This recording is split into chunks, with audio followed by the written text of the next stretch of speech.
Hello! Hope you guys are all okay and all good. Welcome to another video and my January wrap up. I read a grand total of 4 books in January, which actually I'm quite pleased with. I've only set my Goodreads goal at 40 books this year, which means that having read 4, I'm already ahead. This is coming to you perhaps a little bit later than I would have wanted it to. I've not really had a lot of time to make videos at the moment. Everything in my life has been slightly mental. But I'm here now, I'm queer now, and here is my January wrap up. The first book that I read in January was The Cruel Prince by Holly Black. This was sent to me by Hotkey Books in exchange for a review. I have lent my copy to my lovely friend Jess at work, so I don't actually have it here to show you and wave around and show you how beautiful it is. But trust me when I tell you, as a book, total stunner. I did a full review of this book on my channel, which I will leave a link to in the description box below if you want to go and check that out. It has both a spoiler-free section and a spoiler-filled section. So if you want to know more about the book, you can go and check that out. Or if you want to know more about the book, including my thoughts on it in detail, you can check out the latter half of that video as well. Cruel Prince is the story of a girl called Jude who, right at the beginning of the book, along with her twin sister Taryn and her older sister Vivi, forced to see their parents be killed in front of them by Redcap Maddock and taken into the fairy realm,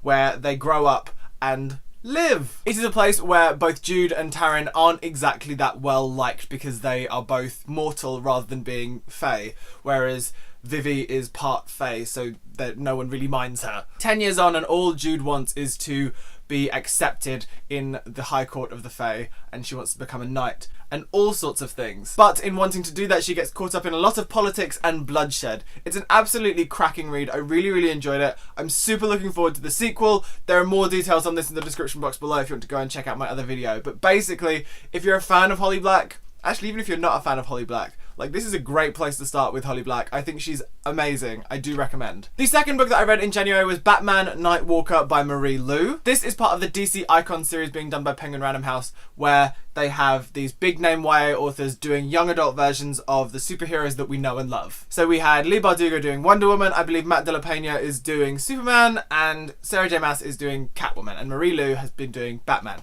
which is kind of cool. I was really excited for this book going into it. It tells the story of a teenage Bruce Wayne who has just turned 18, and when he has to do community service at Arkham Asylum, gets caught up in this plot around these people called the Nightwalkers. It's very interesting. It works great as a mystery story. For me, it wasn't quite Batman-y enough, which I think that's my main disappointment in the book, was that it didn't feel Batman-y enough for me. A lot of other people who have read it have loved it, so I'm sort of on the fence with this one. I wanted to love it more than I did. I wonder if I built it up a bit too much in my head. Batman's my favourite superhero. It's a whole big thing. But as with Holly Black, I did a full review of this book, so I will leave a link to it in the description box below so you can go and find out more. The next 2 books I read were audiobooks. I get all of my audiobooks from Audible. I do not have a sponsorship with Audible. I fully think that I should because I talk about them all the time. It's where I get my audiobooks from.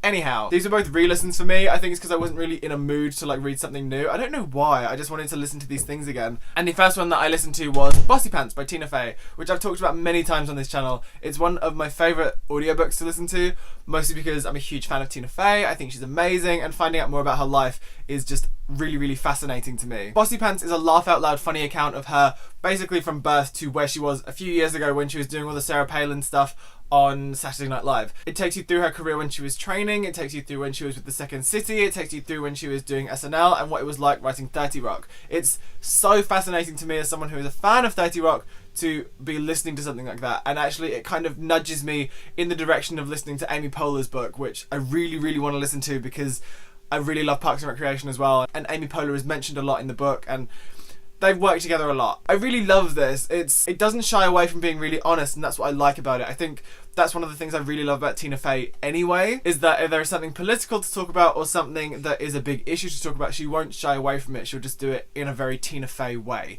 And that's what this book is. It talks about Photoshop, it talks about politics, it talks about career, it talks about a whole lot of things. It talks about the acting industry in general. It's a really fascinating book, but it's also really funny. If you're a fan of Tina Fey, I do recommend. It's a really great non-fiction autobiography memoir-y type thing. And last but by no means least, the last book that I listened to in the month of January was Someday Maybe by Lauren Graham. Some of you might recognise that name. Lauren Graham is the actress who plays Lorelai Gilmore in The Gilmore Girls, which is a show I'm a huge fan of. I listened to Someday Someday maybe either last year or the year before. I probably listened to it the year before last and then listened to it again when Gilmore Girls was coming back because I got excited and I love Lauren Graham an awful lot. But Someday Someday maybe is about a girl called Franny Banks. Franny Banks is living in New York City and she has set herself, I think this is in like the early 90s or mid 90s. She's set herself a deadline for living in New York and how long she has to make it as an actress. She set herself this deadline so she doesn't become one of those people who just keeps on trying forever and never really getting anywhere.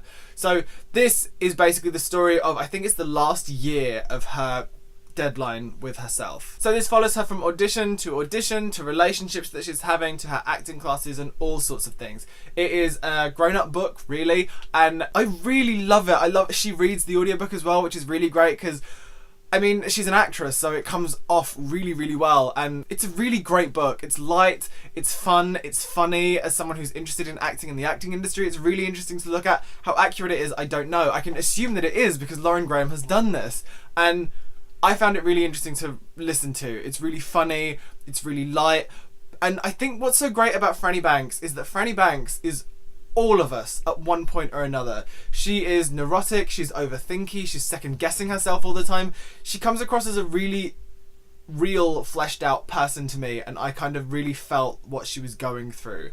And I don't know whether that worked for all of you, but it definitely worked for me. If you're a fan of things like Sophie Kinsella, you'll really love this because it's that really witty narrator who you can really get on board with and who you can really love, and you're really rooting for her through the whole thing, even when she's doing things that perhaps you wouldn't quite agree with. It's an absolutely cracking book and I really, really enjoyed it. I do recommend that you go and listen to it. I'll leave links to all these books in the description box below so you can find out more. And if you have read any of them, please feel free to comment below. I would love to have a chat with you about them. I've not been very good at replying to my comments lately, but we need to get back on that, don't we, George? Yes, we do. And that's the end of this video. I hope you guys enjoyed that. If you did, don't forget to put a like on it and to subscribe if you want to see more. Do let me know in the comments box below if you've read any of these books or the books that you read in January. I would love to hear from you, and I promise I'll get better at replying to comments. I love each and every one of your faces, and I will speak to you soon. Bye!